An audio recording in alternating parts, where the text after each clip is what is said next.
శ్రీగురుభ్యో నమః.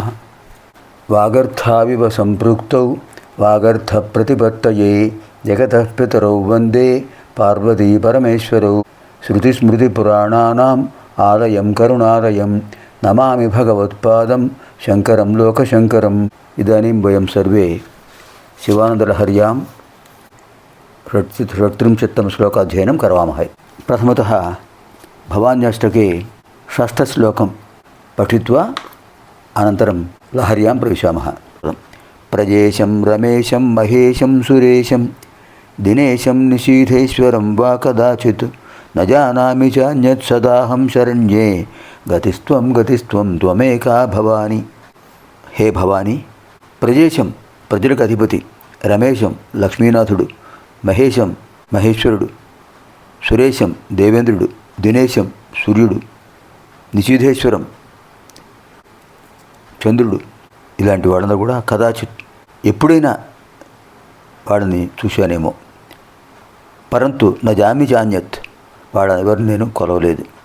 సదాహం శరణ్య, ఎప్పుడు నిన్నే కోరుస్తున్నాను జగన్మాత, నీవే నాకు రక్షణ కల్పించు. వాడు ప్రజేశుడు అవ్వచ్చు. ప్రజేశుడు ప్రజలకు అధిపతి ఎవరు? బ్రహ్మదేవుడు. లక్ష్మీపతులు అవ్వచ్చు, ఐశ్వర్య సంపదలు అవ్వచ్చు. అలాగే బ్రహ్మదేవుడు అవ్వచ్చు, మహావిష్ణువు అవ్వచ్చు, శివుడు అవ్వచ్చు, దేవేంద్రుడు అవ్వచ్చు, సూర్యుడు అవ్వచ్చు, చంద్రుడు అవ్వచ్చు. ప్రజేశం రమేశం మహేశం సురేశం దినేశం నిశీధేశ్వరం ఎవరున్నా కూడా వారిని దర్శించాను, అంత తప్ప వాళ్ళని నేను సేవించట్లేదు. కారణం నజానామి చాన్యత్, ఇంకొకటి నాకు తెలియదు. సదాహం శరణ్యే, ఎప్పుడు నిన్నే నేను శరణు పెడుతున్నాను తల్లి, నువ్వే నాకు రక్షణ కల్పించు. గతిస్త్వం గతిస్త్వం త్వమేకా భవాని. హే భవాని, త్వం ఏకా మమ గతి, త్వం గతి, నువ్వు ఒక్కదైనా నన్ను రక్షించే జగన్మాతవు. ప్రజేశం రమేశం మహేశం సురేశం దినేశం నిశీధేశ్వరం వా కదాచిత్ న జానామి చాన్యత్ సదాహం శరణ్యే గతిస్త్వం గతిస్త్వం త్వమేకా భవాని. ఇప్పుడు మనం 36వ లహరిలో ప్రవేశిస్తున్నాం.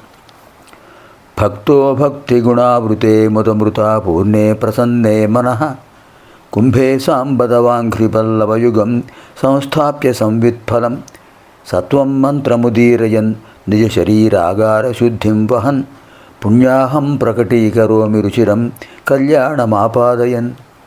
భక్తో భక్తిగుణావృతే ముదమృతాపూర్ణే ప్రసన్నే మనః కుంభే సాంబ తవాంఘ్రిపల్లవయుగం సంస్థాప్య సంవిత్ఫలం సత్వం మంత్రముదీరయన్ నిజ శరీరాగారశుద్ధిం వహన్ పుణ్యాహం ప్రకటీకరోమి రుచిరం కళ్యాణమాపాదయన్.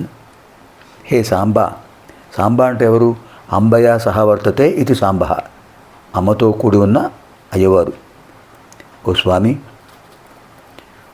భక్త, నేను మీ భక్తుడనై భక్తి గుణావృతే, భక్తి అనేటువంటి సూత్రాలతో బంధించబడి మృదామృతాపూర్ణే, అటువంటి దీక్షాబద్ధతతో సంతోషంతో ప్రసన్నే, పవిత్రమైనటువంటి అద్భుతమైన మనఃకుంభే, మనస్సు అనేది కలశంలో సంవిత్ఫలం, జ్ఞానమనే ఫలం కలిగినటువంటి తవ నీ యొక్క ఆంఘ్రి పల్లవ యుగం, పాదపద్మముల జంటను, పాదములు జంట, పాదముల జంట ఎటువంటిది? పల్లవ యుగం, చిగుళ్ళ వంటి సున్నితములని మీ పాదముల జంటను సంస్థాప్య స్థాపించి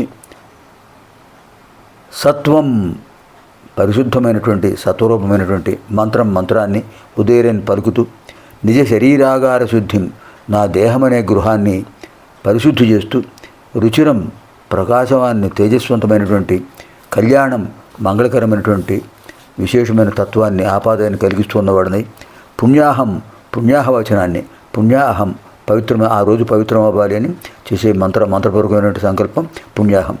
ఆ పుణ్యాహవచనాన్ని ప్రకటీకరోమి, వ్యక్తం చేస్తున్నాను. అంటే పుణ్యాహవచనం ఒక శుద్ధికర్మ, శాంతికర్మ. అది చేసినప్పుడు భక్తితో కలశాలకు దారం చుట్టి అందులో నీరు పోసి దానిపైన మామిడి చిగుళ్ళుంచి సమంత్రకంగా గృహశుద్ధి చేయాలి. దీన్ని పుణ్యాహవచనం అంటారు. ఓ సాంబా, ఓ పరమేశ, నేను నీ భక్తుణ్ణి. భక్తి అనే దారంతో కలశాన్ని అలంకరించాను. నన్ను నేను భక్తి అనే దారంతో బద్ధుణ్ణి చేసుకున్నాను, పవిత్రుడయ్యాను. ఆ కలశాన్ని పవిత్రం చేశాను.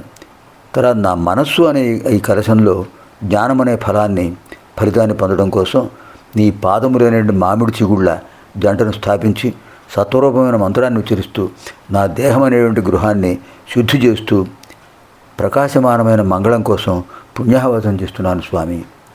అనుగ్రహించండి. మీ నామములే పుణ్యాహవచన మంత్రములు.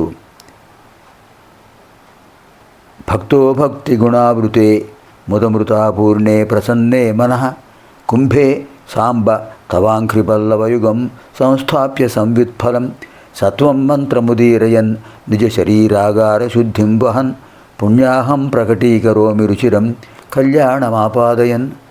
పునర్మిరామ ఆగామిని కార్యక్రమే. సర్వేభ్యः పార్వతీపరమేశ్వర్యः దివ్యానుగ్రహప్రాప్తిరస్తు. శుభం భవతు. స్వస్తి.